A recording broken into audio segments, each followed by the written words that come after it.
Türkmenistan'ın dürlü velayetlerinden gelip Aşgabat şäher häkimliginiň jemaat hojalygy müdürliginde işleyen içerki migrantlar özleriniň agyr şertlerde ýaşamaga mejbur bolýandykları barada habar berýärler. Azatlyk radiosynyň paýtagtda habarçysy bilen anonim şertde söhbetdeş bolan velayet ýaşaýjylary özleriniň müdürligiň umumy ýaşaýyş jaýynyň bir otogunda birnäçe maşgala bolup ýaşaýandyklaryny gürrüň berdiler. Ýaşaýyş şertleri ören kyn.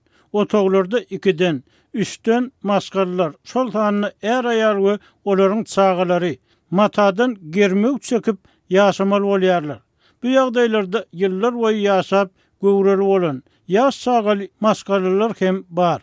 Dip içerki migrantlaryň biri aýtdy. Müdürligiň gürrüňe edilýän umumy ýaşaýyş jaýynyň binasy Sabr Ataýew köçesiniň ugrunda ýerleşýär.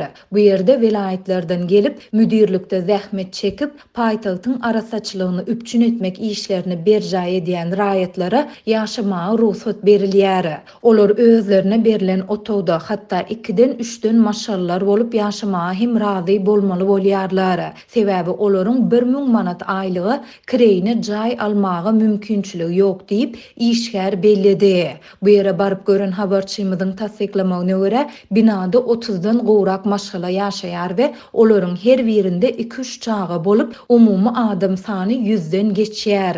Olaryň arasynda velayetlerden ýeke özü gelip işleýän raýatlar hem bar. Şol binada ýaşaýan erkek, aýal, uly kiçi hemmesi tebii zerurlyklaryny berjaý etmek üçin ýerden we akşam bir hajathananyň we bir hammamyň öňünde uzyn nowata durmaly bolýarlar. Tebii hajatlaryny we arasaçylyk zerurlyklaryny tizrak berjaý etmäge howlugyan adamlaryň arasynda dartgynlyklar hem ýyl-ýyldan ýüze çykýar diýip içerki migrant bellidi. Onuň tasdiklamagyna görä aslynda 2 gatly binanyň her gatynda 2-3 hajathana göz öňünde tutulan. Ýöne şolardan diňe biri işleýär, galanlary ýyllar boýy düýpli bejerş işlerine mätäç bolup galýar. Binanyň ýaşaýjylaryna hyzmat edýän bir hajathananyň unitazynyň suw dolýan gabyna suwy aktyrýan we dolandan soň ýapýan enjamyň işlemeýändigi üçin onuň içi dolup durýar we binanyň içine hemişe ýakymsyz ýys ýaýraýar. Çağlar hem şu agyr şertlerde ulalýarlar diýip migrant işçi bellidi. Onuň tasdiklamagyna görä binanyň ýaşaýjylary müdürligiň ýolbaşçylaryndan hajathanalary we hammamlary bejerip bermegi ýygyderli haýyş etseler-de oňy netije bermeýär. Olar hajathanalary, hammamlaryň döwlen krantlaryny täzelemek üçin pul çykarmak islemeýärler. İşgärleriň alýan 1000 manat aýlygy hem bolary bejermäge mümkinçilik bermeýär. Täze olar 1000 manat bilen tutuş maşgalasyny bir ay eklemeli bolýarlar. Dip migrant işçi bellidi. Ol maşgalaryň aýry otog sorap edýän haýyşlarynyň hem asla kanagatlandyrylmaýandygyny sözüne goşdy. Azatlygyň ýokurda beýan edilen ýagdaýlar barada Aşgabat şäher häkimliginiň we müdürligiň web saýtlarynda görkezilen telefon belgilerine jaň edip tesbir almak synanşyklary oňy netije bermedi. Özüniň tebii gaz serişdeleriniň ekspertlaryndan milliardlarça dolar girdeji gadanýan Türkmenistan soňky 7 ýyldan gowrak wagt bäri maliýe ykdysady kynçylyklardan ejir çekýär.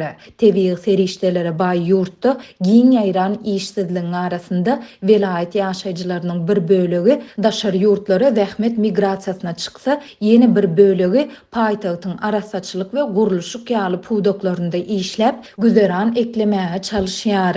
Soňky ýyllarda azatlyk içerki migrantlaryň agyr iş we ýaşaýyş şertleri bilen bir hatarda ýurtda bellenilýän uly bayramçylyklaryň öňü sirasynda olaryň paýtagtdan köpçülikligiň çykarylyşy barada hem ençeme gezek maglumat berdi. Türkmen häkimetleri we ýurdun berk döwlet gözegçiligindäki media serişdeleri ýurt raýatlarynyň zähmet migrasiýasy we olaryň ýüzbeýiz bolýan kynçylyklar barada ýyllar boýy açaçan mesele gozaman gelýärler.